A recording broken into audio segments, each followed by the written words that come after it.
الحمدللہ وکفا وسلام علی عبادہ الذین اصطفی اما بعد اعوذ باللہ من الشیطان الرجیم بسم اللہ الرحمن الرحیم ان اللہ لا یغیر ما بقوم حتی یغیروا ما بانفسہم صدق اللہ العظیم۔ بھائیو بزرگو دوستو، اللہ تعالیٰ کا احسان ہے کہ اللہ تعالیٰ نے ہم سب کو اپنے پاک گھر میں، مقدس پاکیزہ گھر میں چند لمحات کے لیے جمع ہونے کی توفیق عطا فرمائی، اور اس سے بڑا اللہ کا کرم ہمارے اوپر کیا ہو سکتا ہے کہ اللہ تعالیٰ نے ہمیں مسلمان کے گھر میں پیدا فرمایا، ایمان والے گھر میں پیدا فرمایا۔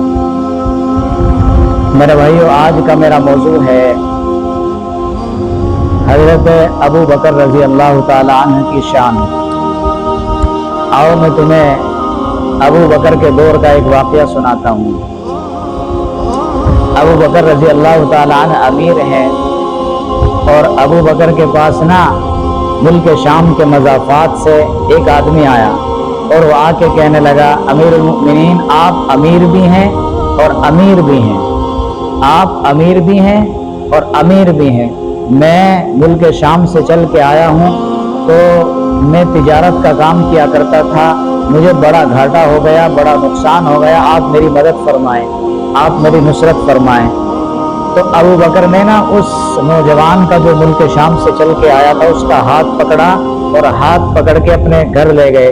تو دروازے پہ لے جا کے دروازہ کھولا اور فرمانے لگے، جب دروازہ کھولا تو وہاں ایک چارپائی پڑی ہوئی ہے اور چند کھجوریں پڑی ہوئی ہیں اور چند دانے اناج اور گندم کے جوں کے پڑے ہوئے ہیں۔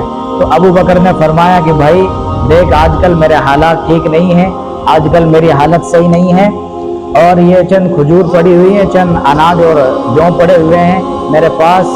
آج کل میری حالت ایسی ہے کہ 3 دن ہو گئے میں نے بھی کچھ نہیں کھایا ہے، میں تیری کیا مدد کر سکتا ہوں؟ تو فرمانے لگے کہ جی مجھے تو آپ سے ہی مدد چاہیے، میں تو آپ کے پاس آیا تھا اسپیشل، مجھے تو آپ سے ہی مدد چاہیے۔ تو ابو بکر نے فرمایا کہ تو ایک کام کر، تو حضرت عثمان بن عفان کے پاس چلا جا، عثمان بن عفان تیری مدد کر دیں گے، جو تو چاہے گا وہی تجھے عطا فرمائیں گے۔ تو وہ مہمان فرمانے لگا ابو بکر سے کہ امیر المؤمنین، عثمان بن عفان میری کیا مدد کریں گے، مجھے تو آپ سے ہی چاہیے تھے۔ تو حضرت ابو بکر نے فرمایا کتنے چاہیے؟ فرمانے لگے کہ مجھے 3000 اشرفی چاہیے۔ تو ابو بکر فرمانے لگے کہ پھر جا تو عثمان بن عفان کے پاس چلا جا، وہ تجھے ضرور عطا فرمائیں گے۔ تو وہ کہنے لگا کہ مجھے وہ کیا دے دیں گے، مجھے 3000 اشرفی چاہیے۔ تو فرمانے لگے تو جا تو ان کے پاس جا تو صحیح، جہاں تیری سوچ شروع ہوتی ہے عثمان بن عفان کی، وہاں جہاں تیری سوچ ختم ہوتی ہے عثمان بن عفان کی سوچ وہاں سے شروع ہوتی ہے، جب تو ان کے پاس چلا جا۔ اب یہ ابو بکر کے کہنے پر حضرت عثمان بن عفان کے دروازے پر، اب جیسے ہی عثمان بن عفان کے دروازے پر پہنچا تو وہاں دروازے پہ کھڑا ہو کے سلام کیا، تو اندر سے سلام کی آواز تو آئی، پر سلام کے بعد حضرت عثمان کو دیکھا کہ اپنے بچوں کو ڈانٹ رہے ہیں کہ کیا کر رہے ہو، دودھ میں شہد ملا کے پی رہے ہو، اوپر سے کھجور کھا رہے ہو، ایک ساتھ 2 میٹھے کھا رہے ہو، پی رہے ہو۔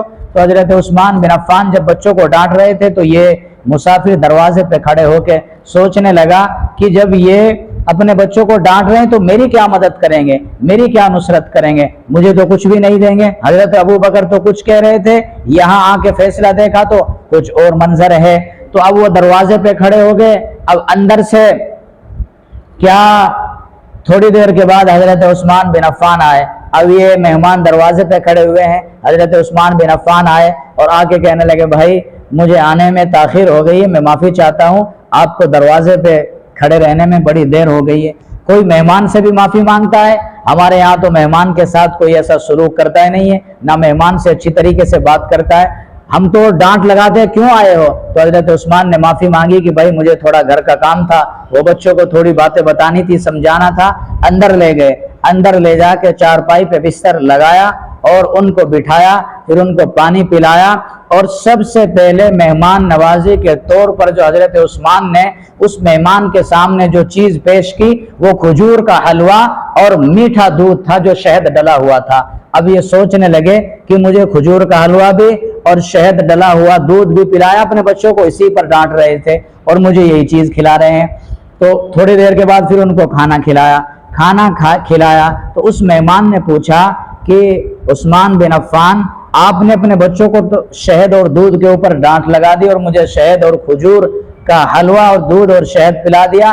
فرمانے لگے کہ وہ میرا اپنا ذاتی مسئلہ ہے، وہ میرے بچوں کا مسئلہ ہے اور یہ مہمان کا مسئلہ ہے۔ ہم مہمان رسول کے لیے اپنی جان بھی دینے کے لیے تیار ہیں، مال بھی دینے کے لیے تیار ہیں۔ آپ تو ہمارے مہمان ہیں اسپیشل، ہمارے سامنے تو اگر جان کی بھی ضرورت پڑے تمہیں دینے کے لیے، ہم تو جان بھی دینے کے لیے تیار ہیں۔ آپ میرے نبی کے مہمان ہیں، وہ میرا اپنا ذاتی مسئلہ ہے۔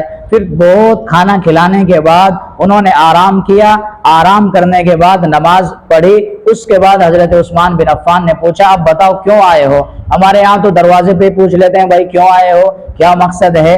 ان کا صحابہ کا طریقہ یہ تھا، پہلے پلاتے کھلاتے سلاتے بعد میں پوچھتے کیسے آئے ہو، یہ صحابہ کا طریقہ ہے۔ پھر اس کے بعد وہ فرمانے لگا کہ جی مجھے وہ کسی چیز کی ضرورت ہے، میں ابو بکر یہ بھی نہیں بتایا کہ میں ابو بکر کے پاس گیا تھا، بلکہ یہ کہا کہ مجھے تھوڑی سی کسی چیز کی ضرورت تھی۔ تو حضرت عثمان نے اپنے غلام سے کہا کہ غلام ایک اونٹ لے کے آ اور اس پہ سامان لے کے آ۔ تو غلام گیا، اندر سے اونٹ پہ سامان لادا، چاول، جو، گندم، کھجورے، کپڑے، سارا اونٹ اس کے اوپر سارا سامان بھر کے اور اس مہمان کے سامنے پیش کیا۔ یہ کہا کہ یہ تیرے کپڑے ہیں، یہ تیرے بچوں کے کپڑے ہیں، یہ چاول ہے اور یہ گندم ہے اور یہ کھجورے ہیں۔ اور پھر ایک تھیلی نکالی اور تھیلی اس کے سامنے رکھی اور کہا کہ یہ تیرے لیے اشرفی ہے، ان کو گن لے۔ اس نے گنی تو وہ اشرفی 6000 نکلی۔ کتنی تمنا کتنی تھی؟ 3000 کی، پر نکلی کتنی؟ 6000 اشرفی۔ تو حضرت ابو بکر نے کہا تھا نا کہ جہاں تیری سوچ ختم ہوتی ہے وہاں سے عثمان بن عفان کی شروع ہوتی ہے۔ 6000 اشرفی اونٹ سے بھرا ہوا سامان لدا ہوا اور اونٹ بھی دے دیا اور اشرفی بھی دے دی اور دروازے تک اس کو چھوڑنے کے لیے آئے۔ تو جب وہ دروازے پہ پہنچا تو اس نے کہا کہ یہ اونٹ آپ کا کب پہنچانا ہے؟ تو حضرت عثمان بن عفان رو پڑے اور فرمانے لگے لے جا اس اونٹ کو اور سامان کو بھی لے جا، اونٹ بھی واپس نہیں کرنا، اونٹ لے جا واپس نہیں کرنا، اس کا صلہ اللہ مجھے قیامت کے دن عطا فرمائے گا۔ عثمان بن عفان کے گھر سے جو کچھ نکل جاتا ہے عثمان اس کو دنیا میں واپس نہیں لیتا، اللہ سے قیامت کے دن لے گا۔ تو وہ دروازے پہ پہنچے، انہوں نے کہا بھائی تیرا شکریہ۔ کہنے لگے کہ شکریہ بھی اس کا ادا کر جس نے تجھے بھیجا ہے۔